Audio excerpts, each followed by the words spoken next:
everyone. Welcome to today's webinar on the 2025 reporting period for aircraft operators under ReFuelEU Aviation. My name is Hannah Kellermann, and I'm a senior advisor at the Dutch Emissions Authority in a team Aviation and Maritime. Today, I'm going to run you through your ReFuelEU Aviation obligations as an aircraft operator. We're going to reflect a little bit on the 2024 reporting period. I'm going to run you through the compliance cycle and summarize on some possible exemptions on your refueling obligation. So starting on the ReFuelEU Aviation obligations for aircraft operators. So to summarize the aircraft operator obligations under ReFuelEU Aviation, aircraft operators must ensure that the yearly quantity of aviation fuel uplifted at Union airports is at least 90% of the yearly aviation fuel required for flights. This is known as the refueling obligation under Article 5. Then, in addition to Article 5, there are the reporting requirements in Article 8 and 9 of the ReFuelEU Aviation Regulation. Aircraft operators must submit a verified annual report by March 31st to the NEA through the EASA Sustainability Portal. And it's important that you have your annual report verified by an independent verifier, and the verifier needs to be accredited according to EU ETS. You can find more information about the refueling obligation and reporting obligations directly on the website from EASA, and this is also the link to the sustainability portal where you can log in and also submit your annual report. So the 2025 reporting period under ReFuelEU Aviation is an important year as it's the first year in which aircraft operators can receive penalties for not complying with the refueling obligation.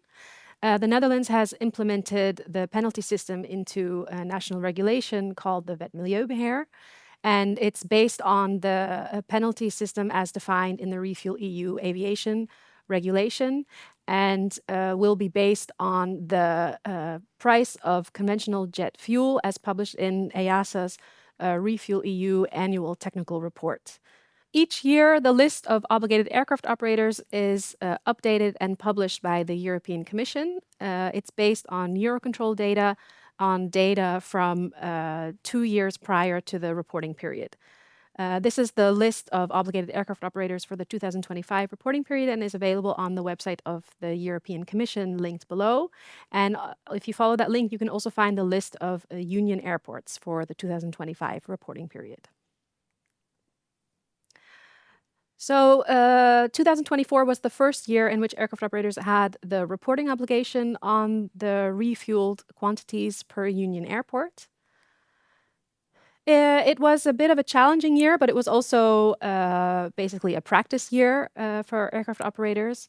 The results were generally pretty good in terms of the actual reporting obligation. We received 88% of obligated aircraft operators reported for the 2024 reporting period. Only 67% of those reports were verified by an independent verifier, and the actual refueling obligation, less than half of aircraft operators met the refueling obligation for the 2024 reporting period. Another significant aspect to note is that there were quite a few comments made by verifiers on issues with data quality and data gaps in the reports. So as already stated, it was a practice year and everyone really did their best. But for the 2025 reporting period, it's important to have implemented improvements as it will be the first year that potentially penalties will be applied if the refueling obligation is not met. So I'm going to run you through the compliance cycle for ReFuelEU Aviation. So for the 2025 reporting period, aircraft operators needed to monitor and gather their data on tanked quantities of fuel at Union airports. And then this data needs to be collected and needs to be submitted in your annual report, which you submit through the EASA Sustainability Portal by March 31st, 2026. After submission of your report, the NEA and other competent authorities will do a first initial check on the reports that have been submitted and whether all of the information is complete. And We'll strive to get back to you by the 30th of April to let you know whether your submitted reports are complete, or if there's any missing information, then we will ask you to submit some further details. It's important to note that April 30th is not the deadline for evaluating the potential justifications on non-tanked quantities. We have until the end of the year to evaluate the exemptions under Article 5.2 of your refueling obligation. EASA has done a lot of work on updating all of the templates and documentation for aircraft operators. The new updated guidance and manual for aircraft operators and verifiers will be published shortly by EASA. On top of that, the sustainability portal has also been updated. In the new version is available. There have been also additional updates in the reporting template, and EASA has also developed a fuel monitoring tool and also a monitoring plan. And all of these documents and templates are available on the website from EASA. So please be sure to take a look at those as they become available. And it's important to use the latest templates when you report as well. So when you prepare your annual report, please, prior to, in a timely fashion to the deadline of March 31st, ensure that you are able to log in and access the portal. It can be that maybe there's been a change in the contact person. Then you need to update the contact person yourself in the portal.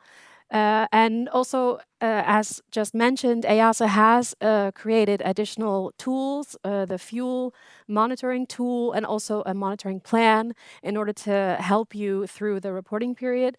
Again, the use of these tools are not obligated, but certainly recommended, as they can help you and also your verifier gather and assess all of the required data needed for your annual report. The manual, which should be shared and shortly, includes updates on data gaps and missing information. It also has an updated section on the data sources and alternative calculation methods for if there are data gaps above 5% in your annual report. And it also has an updated section on the Article 9 requirement on SAF reporting. This wasn't such an important topic for the 2024 practice reporting year, but it's something that's been explained more in detail for the 2025 reporting period. Data sources for your annual report include primary data and secondary data. Primary data is the data that you should use to fill in your annual report, but there are also instances where you may need to use secondary data. If this is the case, please get in touch with us at aviation@emissieautoriteit.nl and also with your verifier to notify us whether you will be using secondary data. And this is especially important in instances when you have data gaps above a threshold of 5%. Another important update in the guidance, but also in the actual reporting template, is the section on SAF reporting. This has been adjusted to be more aligned with the template for aviation fuel suppliers under ReFuelEU Aviation. And there are several new columns in the reporting template, specifically in relation to the schemes in which SAF has been claimed. In 2024 reporting period, a significant portion of the SAF seemed to have been claimed in other schemes, but it's EASA wants for the annual report to be able to know in which scheme specifically the SAF has been claimed. So the reporting template has been updated to be able to gather this information.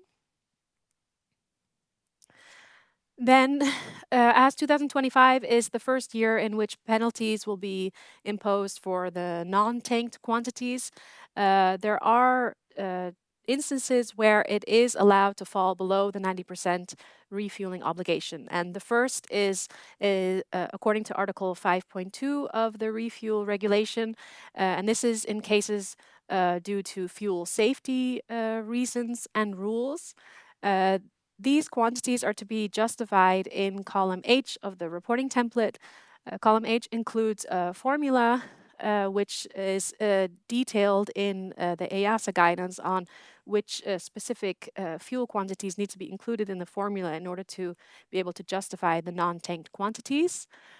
Furthermore, column H can be additionally justified with additional documentation, which the competent authorities of the Union Airport and also us, the NEA, can request after submitting the annual report.